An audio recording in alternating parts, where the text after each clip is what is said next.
Now in this session, we will be seeing the programs related to chapter 7 where we have studied functions.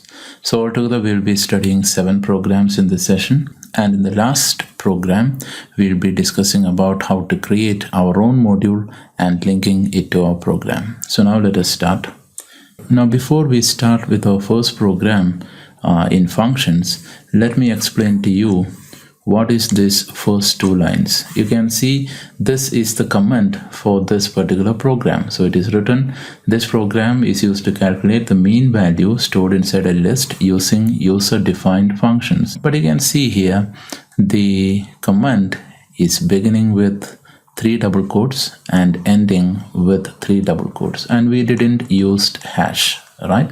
So this method of commenting is called as a document string. So this particular line, which is enclosed in 3 double quotes, is identified as a document string inside Python. So interpreter will not consider this part. As this is not assigned to any variable, it is considered as good as comment. So why we didn't use hash in this case is because our comment is pretty huge and it went to 2 lines, right? So instead of writing 2 hash signs, I can actually comment an entire paragraph by using 3 set of double quotes, right? So if you have a comment which goes to 6 lines, instead of putting 6 hashes in front of these individual lines to make it as a comment, this is an alternate method where you can convert this entire 6 lines into comments by beginning it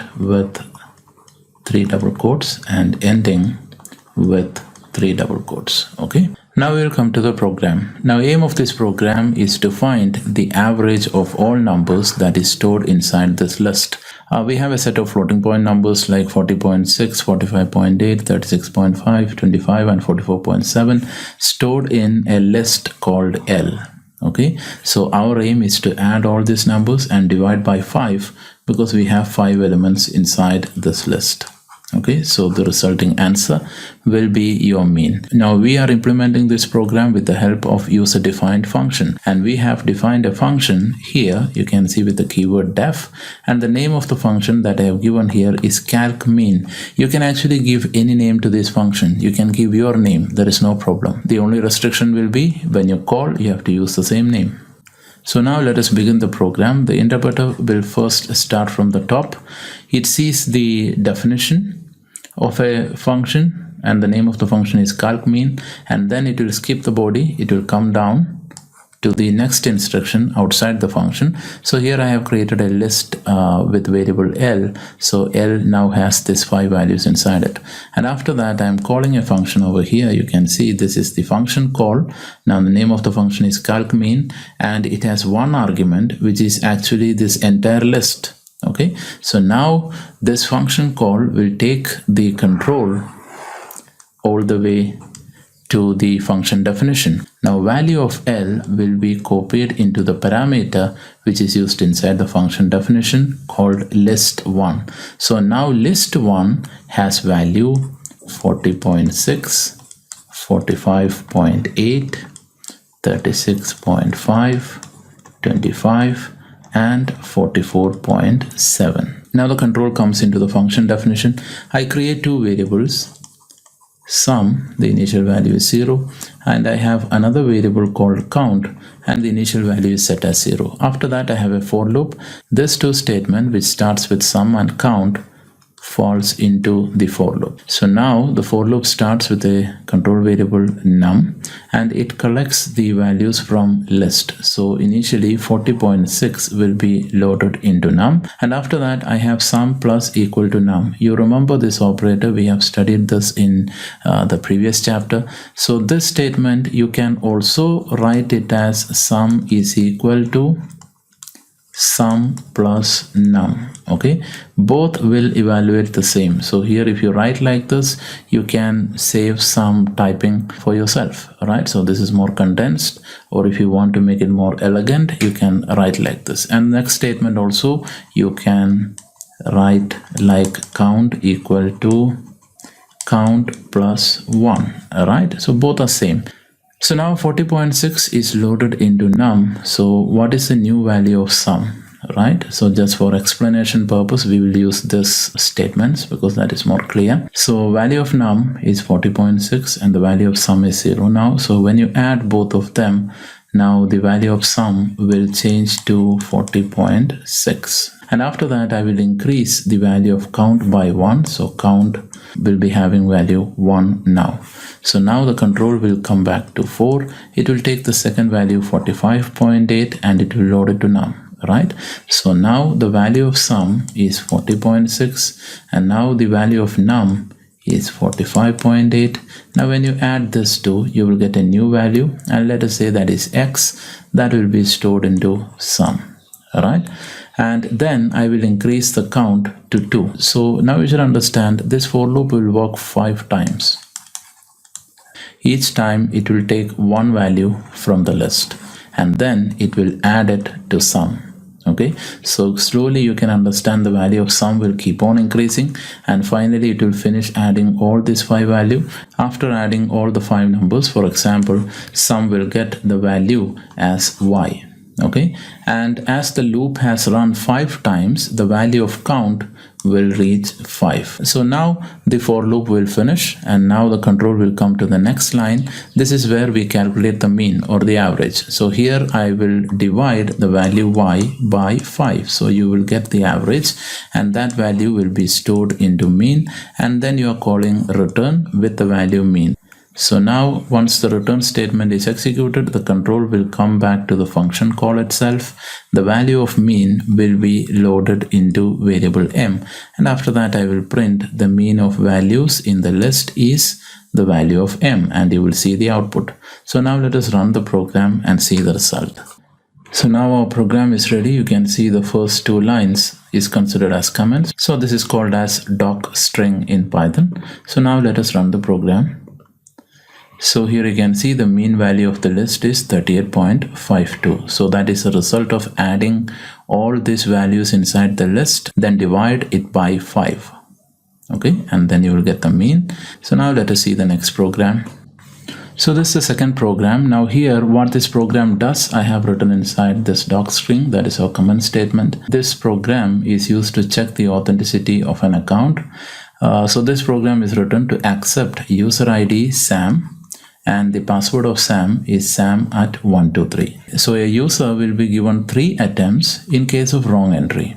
Okay, so we have to also do this with user defined function. So for this program, I will just run the program first and show you how the result is generated, and then we'll come back and explain how it works. Alright, our program is ready. So logically I will tell you what this program expects. It expects a username and password. If you enter the correct username Sam and password Sam123, you will see the result as login successful. If you enter wrong username or password, it will keep on asking you to enter the correct username and password 3 times.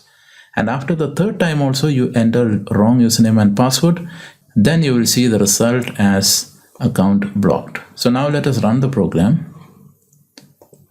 So now you see it is asking for user ID. So first I will enter the correct user ID, which is Sam, and now it is asking for the password. I will enter the correct password Sam@123, which my program expects. So now when I press enter, you can see my program checked the username and password with the stored values. It found that it matched perfectly, and then it is showing the result as login successful. So now I'll run the program again. This time I will enter the user ID wrong as John, and the password I will give the right one. Okay, Sam@123. So now when I press enter, you can see it says wrong entry, but I am given with another chance to enter the user ID. So this is my second chance. Okay, so here if I again enter a wrong name, okay, and a wrong password. Okay, so when I press enter, you can see again the program identified the username and password is not matching. It's saying wrong entry. So now I am given with the 3rd attempt, which is the last attempt, right? So here if I enter the username correctly, but I enter the password wrong. Okay, so now you can see my account is blocked. I will not have any more chances. So that's the main logic behind this program. Okay, and in any of these 3 entries, if you make the username and password correct, then again you will see login successful. So now let us go back to the program and see how it works. So we have a function definition here. The name of the function that I have used is login, and it has 2 parameters, UID and password. Okay, so we'll come back to definition later. I will come down. So here I have a for loop, right? And this for loop works with range 3. So you should understand the value of this range is 0, 1 and 2. So this for loop starting from here until here will work 3 times. That is why when you run the program, even though you give wrong username and password, you get 3 attempts to make the entry correct. So if you want to make the number of wrong entries 5 times, you just increase the number of times this for loop works. So in this program, it will work 3 times. So you'll get 3 chances to make your username and password correct. Now after that, I am collecting the user ID from the keyboard. So for example, I enter RAM as the username and password. When it is asked, I enter RAM at 123. And after that, I am calling my function. You can see the function name login with 2 arguments, user ID and password. Now user ID has the value RAM and password has the value RAM at 123. So now the control will go to your function. Right, so now the value of user ID, which is RAM, is passed into UID.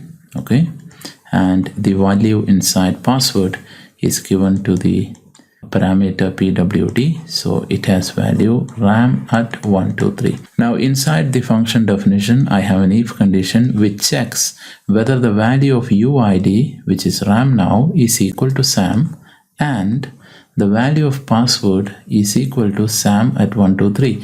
You see these 2 conditions are joined by AND, which means that if this if condition has to evaluate to true, then both of these conditions should be true. Right? So that is why if you enter the username correctly but password wrong, then also your if condition will evaluate to false. If both are same, which means the UID is SAM and password is SAM at 123, then only the if condition will evaluate to true. So right now you can see UID is not equal to SAM, right? Because UID is having value RAM. So this if condition will evaluate to false. Okay. So when it evaluates to false, the control will go back to else, and now I am returning 0. So when return statement is executed, the control will come back to the function call and value 0 will be loaded to variable check because that's the value returned. Now next we have an if condition which will see whether the value of check is equal to 1. But right now the value of check is 0, so this is false. Okay. So the control will come to else and then it will print wrong entry. So in the output, you will see wrong entry with 3 exclamation mark because you have entered RAM and RAM at 123 as username and password. So after this else, the control will go back to 4 again. So that is why I told you this for loop will execute 3 times, and again you will get a chance to enter another username and password. Let us run this program once again when we enter the user ID and password correctly. So now our for loop starts, okay, and the username that I am going to enter is Sam and the password I am going to enter is Sam at 123. So you know that this is the username and password that this program is expecting. And after that, I will call my function login with the value Sam and Sam at 123. So this value will be copied into UID. So now UID has value Sam and PWD has value Sam at 123 because the function call will take this value to the function definition. Okay, so now inside the if condition, I am checking whether the value of UID is equal to SAM. So here you can see that is true. Now in the second condition, it will check whether the value of PWD is equal to SAM at 1, 2, 3. You can see this is also true. So true and true, this condition will evaluate to true. Okay, so now the statement inside if will be executed. I will return value 1. So now the control will come back to the function call. Value 1 will be loaded into check. Next, inside the if condition, I am looking whether the value of check is equal to 1. You can see this is true. So now the statement inside if will be executed. So it will print login successful. And once the login is successful, you don't have to ask the user to enter the username and password again and again. Alright, so which means I can break out from this for loop and I can come out. Now we see the last if condition I have written just to verify if all the 3 attempts has been finished and still the value of check is 0, in which case all 3 times you enter the username and password wrong. In that case I will print account blocked. But now you can see when I hit this break and I am coming out, the value of check is 1. So this will not get executed, right? So you will just see login successful and your program will stop because you have entered the correct username and password. Okay, so now let us go to the next program. Now in this program, we are trying to print the Fibonacci series. Now the Fibonacci series is generated with this logic. The first 2 numbers of Fibonacci series is 1 and 1. Now the next number is identified by adding the 2 previous numbers. So when you add 1 and 1, you will get the next number as 2. Now the next number is identified by adding the immediate previous numbers, right? So you can add 1 and 2. So the next number in the series will be 3. So here you can see following 3, you will get 5, because when you add 2 and 3, you will get 5. The next number is going to be 8. Next number is going to be 13. And this is an infinite series. It goes like that. So this program is trying to print the first n Fibonacci terms, right? And the value of n you have to provide as input. So let us see how it works. Now let me just write the output that I am expecting from this program. Okay, so I have 1, 1, the next number is 2, then 3, 5, 8, 13. It goes like that. Okay, so this is what we are expecting once this program runs. So now let us start. Okay, so first my interpreter will see the definition. It will understand that it's a function called fib and it has a parameter called lim. Okay, and now the control will come to the next statement outside function definition. So here we are collecting the input. So how many numbers in the series you have to see in the output. Okay, so we call that as the limit. So if I enter the limit as 5, it will print 1, 2, 3, 4, 5 up till here. So if I enter the limit as 8, then my program has to print the first 8 numbers in this series. So let us say now I enter the limit as 8. Okay, so the value 8 is stored into variable limit, and after that I will print Fibonacci series is, so that statement will be printed in the output, and then I call my function fib limit. So now the control will come back to here. The value of limit, which is 8, will be copied into this variable lim. So now lim has value 8. Okay, so now let us trace this program. I am creating 2 variables n1 and n2, and then I am assigning value 1 and 1 to them. After that I am printing n1 and n2. So you can see these first 2 values are printed now, 1 and 1. Now after that, starting from 2 until where you want to stop the series will be printed by this for loop. Okay, now let us see the range function. You can see the range function is going up till lim minus 2. So right now the value of lim is 8. So here the range operator is working with value 6. That is 8 minus 2, 6. So this for loop will work only 6 times. Now why? Because we have to print totally 8 terms. right? Now out of these 8 terms, 2 terms, that is 1 and 1, is already printed.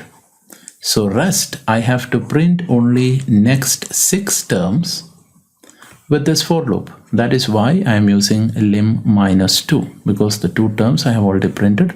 So next 6 terms I have to print with the help of this for loop.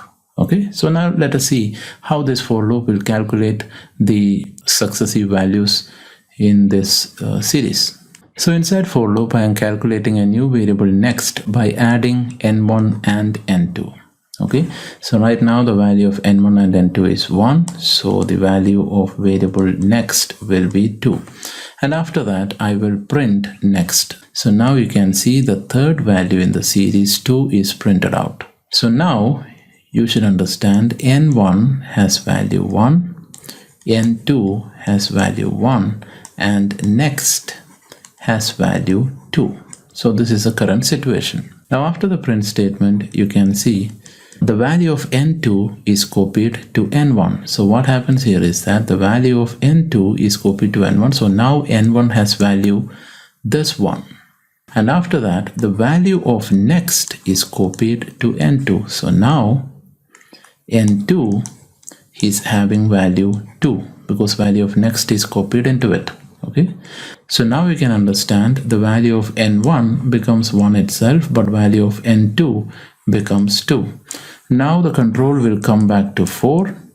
Now I will add n1 and n2 to find next. So when I add n1 and n2, I will get 3, and that is stored into next. After that, I will print the value of next. So you can see the 4th value in this series is printed out. So right now n1 is pointing to this 1, n2 is pointing to this 2, and next is pointing to 3. Okay, so now when I execute this statement, okay, so the value of n2 is copied to n1, so now n1 will have value 2, and after that I will copy the value of next to n2, so now n2 will have value 3. And now I will go to for loop again. I will add n1 and n2 to find the next value. So when I add this 2, I will get the next value 5, and I will print it. This is continued until the for loop is exhausted, right? And you will see the entire Fibonacci series up to the limit that you have entered. So now let us execute this program. So now our program is ready. So I will execute it. And I will enter the limit as 10. So I will be printing the first 10 numbers in Fibonacci series. Okay, so here you can see these are those numbers. The first 2 numbers, 1 and 1, is printed outside the for loop. And now the for loop has to work 8 times to print the subsequent numbers in the list. Alright, so now let us see the next program. In this program, we will be entering a person's name and gender, and based on the gender, whether it's a male or female, we will add Mr. or Miss before the name and print the name. We'll have to do this with the help of a function, okay, and that function will accept 2 parameters, which is the name of the person and the gender of the person, whether it's male or female. So now let us start the program. So first the interpreter will see the definition of the function prefix. So that is the name of our function, and it has 2 parameters, name and gender. And once the interpreter finds that this is the definition of a function, now interpreter will go to the next statement outside the function definition to start execution. Now here you have to enter a name. So if I enter Sam, for example, so this will be stored inside variable n, and in the next line I can give the input whether male or female. Okay, so for male you can give either capital M or small m, and to represent female you can give capital F or small f. So we will give male for Sam, so I will give capital M. So that is stored inside variable g, and after that I'm calling my function with name prefix. You can see in this statement there is no assigning, so which means that there is no value returned from the function, right? So I'm just calling the function prefix with 2 arguments n and g. So the value of n will be moved to name, so now name has value Sam, and value of g will be moved to gender, so now gender has value M. Now the function execution will start. So first it will go to the if condition. Now here I am checking if gender is equal to capital M or gender is equal to small m. You can see this is an OR condition, which means that if any one of the conditions evaluates to true, the result will be true. So here you can see the first condition evaluates to true because the value of gender is actually capital M. Okay, so now this condition becomes true. So now I will go to the print statement inside if, and in the output I will print Mr. with a space Sam. Okay, and after that this elif and else will not execute because if condition check was successful. Next we'll run the program for a female entry. Okay, so assume that I enter name as Geeta. So Geeta will be stored inside N, and in the next input you can enter small f, that will be stored into gender with variable g. Now I'll call the function prefix with the arguments n and g. So the value of n will be copied to name. So now name has value Geeta and gender has value f. So now when I check with the first if condition, you can see the first condition evaluates to false and the second condition also evaluates to false. So this entire condition check will evaluate to false. So now the control will go to elif. So there I will check whether gender equal to capital F. So this condition is false, but the next condition you can see gender is equal to small f. This condition is true. Now as we have the OR operator combining these two conditions, you know that for OR, if any one side is true, the result of the entire condition will be true. So now the control will come into the print statement inside elif, and there I will print mess.Geeta. Okay, so that will be printed as the output. Now if you enter any other value for this gender, for example if you enter as X, now in that case the if condition will return false, the elif condition also will return false. So finally in the else you will print invalid gender and the program will stop. Okay, so now let us run this program. Alright, so program is ready, so I'll just execute it. First I will enter name Ram and I will give the gender as small m. So when I press enter, you can see the output comes as Mr. Ram. Okay, because the if loop evaluates to true and then this print statement got executed. Now I can run the program again. Now this time I will enter Geeta and I will enter the gender as capital F and I'll press enter. So you can see now the elif statement is getting executed and this print statement prints the result. Now next I will enter any name, something, and the gender I will enter with a wrong value. Okay, so I will enter X and I'll press enter. So here you can see the last else statement is getting executed and it is saying that your entry is invalid. So now let us continue to the next program. Now we are going to see a program where we will be using random module. Okay, and also in this program we will see the difference of from and import. So now let us read the question. Now this program is supposed to generate a random number between 1 and 600. Okay, so based on the random number, the winner will be selected. So assume that you are running some lottery business or something like that. So the first 600 lotteries had been sold out. So now you have to identify who is the winner. Alright, so randomly you have to select a number between 1 and 600 and then you will say the lottery number 343 is the winner. Alright, so let us see how this program works. Now initially you can see the first two lines of the program I have commented it, so you don't have to see this. We will start from here. Okay, this 3 lines.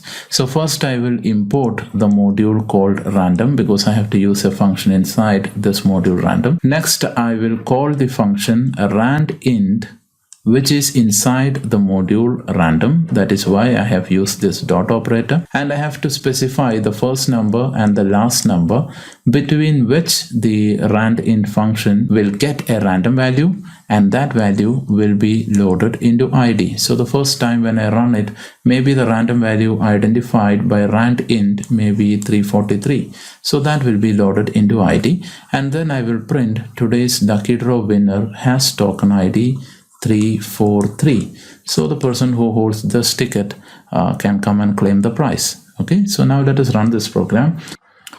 Alright, so our program is ready, so let me execute it. So when I run it the first time, the random number generated between 1 and 600 was 542. If I run the program again, you can see the random number changed. Now the winner is 522. I can run it again. See 569, 20, 582, 98, 400, 422, 171. It goes like that. So that's the purpose of rand int function, right? It will generate random numbers between the range that you have specified. Now if I just write here help random, now here you can see the random module is quite a big module, right? There are many functions defined inside random module, and we are actually using only this one function rand int. You can check here, there are many functions: random, rand range, right? Normal variate, long normal variate, get state, get rand bits. There are a lot of functions which are defined inside this particular module. So here the problem is that if I import this random module completely, the entire code for all of these functions is actually loaded into my program. You don't see it here, but actually when the interpreter runs, it is happening in the background. So even though your program has only 3 lines, assume that inside the random module you might have 300 lines of code for all the functions together. Your program will now has 303 lines of code, right? Because 300 lines will come from this random module, and then you have 3 lines inside your program, right? But you see inside your program you are using only one single function inside random module, which is called rand int. So why you have to import the entire group of functions into your program and then you are using just one function in it? So basically that is bad programming, right? You are simply increasing the size of your program without any advantage. Now to solve this problem, you can use from keyword. So now I will just delete this line import random. Okay, and instead of import random, you can use this statement, right? It says that from random module import only this function rand int, because I'm going to use only that. Once you import a particular function from a module, then when you want to call that function, you don't have to use the module name, right? We have studied it, so I can remove this part also. Okay, so this line is what I have written here. So I will just delete it because you don't have to do it 2 times. So I will delete, I will reduce the gap. So now this program also will produce the same result. So let me execute it. So now you see I get a random number 11. Next time I run, I'll get 278, 102, 342, 516. It goes like that. But what is the advantage here? I am importing only one function rand int from random. So assume that rand int has only 15 lines of code. Okay, so 15 plus 3, now your program will only have 18 lines of code, so it will be interpreted faster, your program will execute faster, right? So if you want to import just 1 or 2 functions from a module, it is always recommended that you have to import only the particular function that you want. So now let us go to the next program. In this program, we will be calculating the compound interest based on 4 parameters. So we will be entering the principal, the rate of interest, the number of times the interest is applied in a year, and the total number of years you are going to calculate. So based on this 4 input, I have to calculate compound interest. Now the formula used in this program to find the compound interest is equal to P into 1 plus R by N, the whole raised to NT. Okay, so I have calculated the same formula in this line. You can check that. So now we will come to the program. So first I have to enter the principal amount. Assume that you enter 100, so that will be stored into variable principal. Next you have to enter the rate. Now assume that the rate of interest is 10%. Then you have to make an entry 0.1, because you see 10 divided by 100 will produce 0.1. So 0.1 will be stored into the rate representing 10% interest rate, and after that number of times the interest is applied. So if you give the input as 2, it means that the interest is applied 2 times a year, which means every 6 months the interest is applied. If I make it to 4, every 3 months the interest is applied. So now I will make it once, so that every year 1 time the interest is applied. Now after that time is how many number of years you will be depositing this amount into the bank. Okay, so if I input 10, that will be for 10 years, right? So I have made my entry 100, 0.1, 1 and 10, and after that I will call the function compute. So here you can see we have the function definition compute. So the arguments that I am going to pass is principal, rate, number and time, which I have just inputted now. These values will be copied into parameters P, R, N and T, and after that I will calculate the compound interest using this particular formula, P into 1 plus R divided by N, and this 2 star is actually the exponential operator. So if I write 5 star star 2, it will find the result of 5 raised to 2 and you will get the answer as 25. So this exponential operator can be used to raise 1 plus R by N with the value N into T. Okay, now the next line I have commented because this 2 lines does the same job. I just wanted to know that it can be done in 2 different ways, either by writing the entire expression like given in the first statement, or you can use the function POW, which is defined inside Python, and you have to give the 2 arguments, which is 1 plus R by N is the first value and N into T will be the second value. So this POW operator will find this term's result, and then you just have to multiply with P, you will get the result. So in your program, either you can do it like this or you can do it like this, it's up to you. And after that I will return the value of CI, so the control will come back to the function call, the value of CI will be loaded to amount, and after that I will print calculated compound interest is the amount. So now let us run this program. So our program is ready. So first time I will be calculating compound interest using our own expression. We will not be using the POW function because I have commented it. So now I will save the program. I will execute it. So now it is asking for the principal amount. I will say I have deposited 100 rupees and the rate of interest is 10%. So that is 0.1.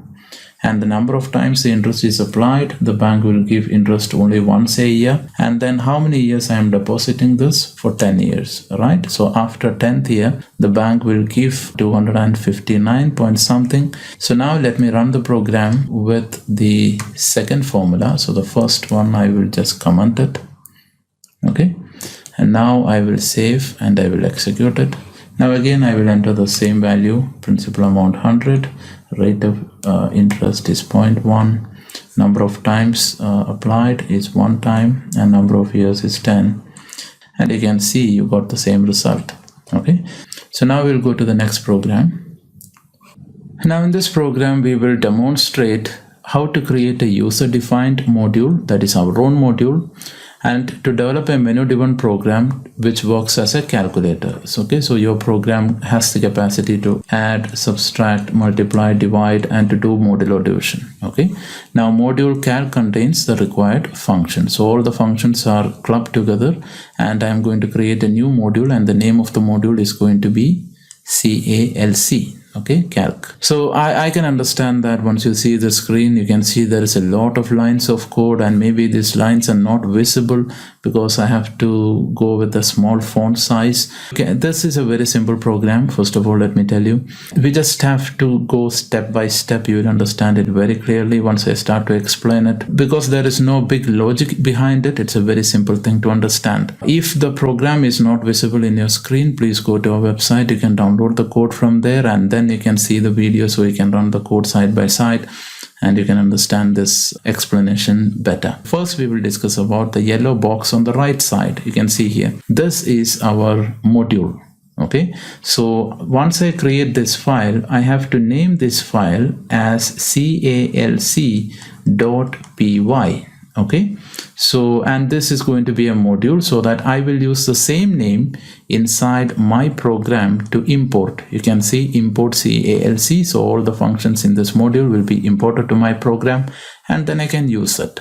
Okay, so let us see our module first. I just write the command, this is a module and the name of the module is calc.py. You don't have to write this is just a comment. And after that, I'm just going to define each function one by one. Okay, so first I will define the function sum.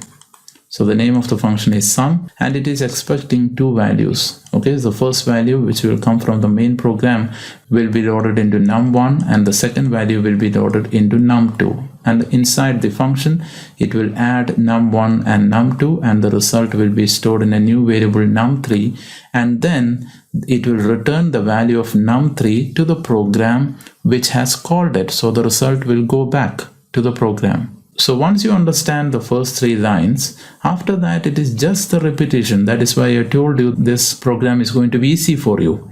You can see all this are repetitions, right? So this function is used to subtract and I'm going to do num1 minus num2 to find the result. And it is stored in num3 and it is returned to the program.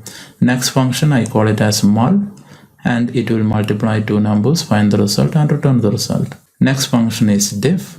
It will just divide these two numbers and give the result back. And the last function is mod. It will do a modulo division and return the result. So it is just a repetition of this code again and again. We have just changed the name of the function and the operator between them. That's it, right? So our initial part is over. First we have to create calc.py, write this code, save it and store it inside our folder. Now we come to the main program.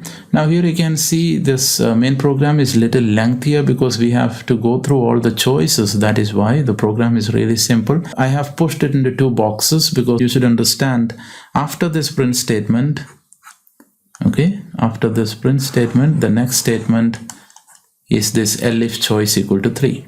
Okay, so this is one single file. I will have to give a name for this program, maybe calculator.py or maybe simple.py or first.py, anything you can give. Now in the first line, I will import the module called calc, which you have created here. Okay, so this entire function definition will come into your program. And after that, I will create a variable choice equal to 0. And then I will just print this menu for the user. So in the screen, you will see you have to press 1 to add, you have to press 2 to subtract, you have to press 3 if you want to multiply two numbers, you have to press 4 for division, press 5 to find the modulus between two numbers, and if you press 6, you will exit the program. Right? And after that it will print, please enter your choice. And whatever you enter, that will be stored into the variable choice. Assume that I want to add two numbers, so I have to go with choice 1. When it asks for the choice, I will enter 1, so 1 is stored into the variable choice. After that, I have if else if condition checks based on the value of choice. So first I will see whether choice is not equal to 6, because if the choice is equal to 6, I have to stop the program. But I have entered 1, which means the value of choice is 1. So 1 not equal to 6 is true. Now the program will ask the user to enter two numbers, which will be stored into A and B. And these two numbers is going to get added. So if I enter 10 and 20, then value of A will be 10 and value of B will be 20. After that, I will run my choice check. So here you can see if I'm checking if my choice is equal to 1, then this if condition check will work. If my choice is equal to 2, then the first elif will work, right? If my choice is equal to 3, the second elif is going to work. So based on the choice, only one option will be run. So right now my choice is 1. So the first if condition will evaluate to true. And inside there, I am calling my module inside that the function which I want. So the module name is calc, which I have created. Now inside calc I want the service of function sum. So this is the function that I want to execute. You see the name sum, and then I am giving the two values of a and b. So value is 10 and 20. Now this 10 and 20 will be given to num1 and num2. Now inside the function 10 and 20 will be added, 30 will be stored into num3, and now you see return num3. So value 30 will come back to this function call. So now value 30 will be loaded into variable C, and then I will print the sum is 30. Now we will take one more example to make it clear to you. Next time we will select division. Okay, so when it asks for the choice, I will enter 4. So now I will check whether choice is not equal to 6. It is true because the choice value is 4. It will ask for 2 input. Assume that I enter 10 for A and I enter 0 for B. Okay, so the value of A is 10 and value of B is 0. After that it will go through the if choices. So if choice is equal to 1, this is false. If choice is equal to 2, this is false.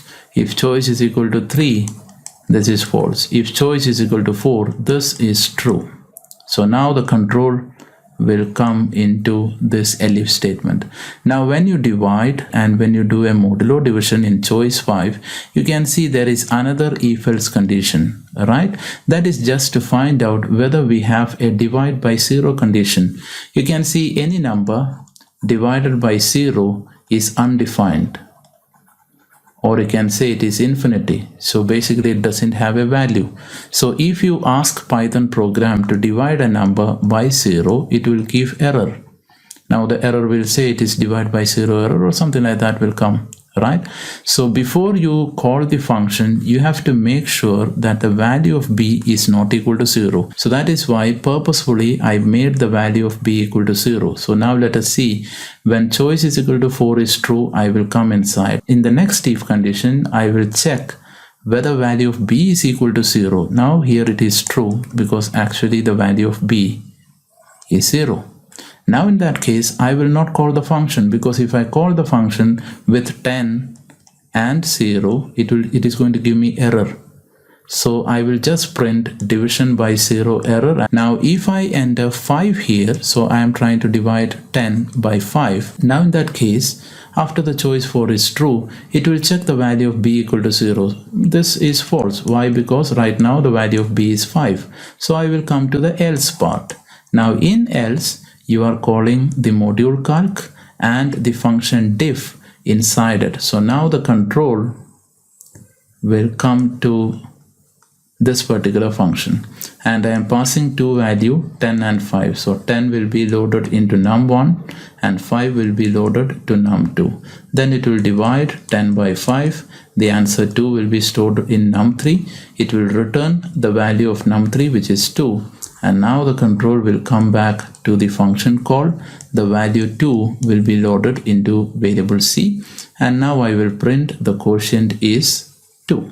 So now let us run this program. Now here you can see this is the code for the module. So first I have to create the module, and then only I can create my program and use the functions defined in the module. So now I'll click save. Now inside here I have to save this particular module with a name. Any name you can give here. Right, you can give any name of your choice, but the same name should be used with the import statement in your program. So we will stick to our example. So I will name it as calc.py. Okay, so now I have just saved it. You can see the name of the module is calc.py. Okay, so let it be here. I will open a new file. So now our main program is ready. You can see it is quite lengthy. I cannot show the entire code in one screen. You can download the same code from our website and check for this file name. Okay, 757.py. So once you open that, you will have the same code with you. The first line you can see here, it is going to import the entire module calc. Right, and we have the module over here in which I have defined 5 functions. Right, now inside my main program I am going to call each of these functions with the module name. You can see here calc.sum, calc.sub, calc.mul. It goes like that based on the choice value that I enter. Now you should know this entire program is inside the while loop, and this while loop will keep on executing until you enter 6, because when you enter 6, this condition will come to false and your program will finish because you want to exit. That is when you enter 6, right? So now let us run the program. Now you can see this entire print statement is printing the result in one single line, because I have asked the print statement to end each print with a space. Okay, so I have all the 6 options with me: 1 to add, 2 to subtract, 3 to multiply, 4 to divide, 5 to modulus, and 6 to exit. So first I will try to add. So I will select option 1, and then it will ask for number 1 and number 2. So right now my control is here, right? I am asking for number 1 and number 2. Now I'll enter the first number as 10 and the second number as 20. Now you can see it is printing the result sum equal to 30. So you should understand now the control went from my program to the module calc.py, and in here in this function the actual addition is happening and the result is returned to my main program, and then it is printing out. So I can see the sum is 30. Now as this entire program is inside the while loop, again the control will come back to while loop. It will just print all the options that this program gives to us. So next I will try to divide. Okay, so I will give the option as 4. Okay, and I will give the first number as 10, and I will try to divide with 0. Now you see this is an error condition, right? When you try to divide 10 by 0, Python is supposed to give an error, but I will not see the error. Why? Because inside my program itself I am checking if the value of b is equal to 0. I will just print division by 0 error. That's it, right? If b is not equal to 0, then only in the else part I will call the function. Okay, so now when I press enter, you can see the result division by 0. Now I will select the division again by entering choice as 4. This time I will give input 10 and the second number as 5. Now you can see the division happened properly and you got the result as 2. Now you can try with subtract, multiplication, modulus, right? And you can see the result will come properly. So with this example, now you should be knowing how to write your own module and how to import this module to a program that you want, and then how to use those functions defined in module inside your program. So with this program, we'll wind up this session. See you in the next video.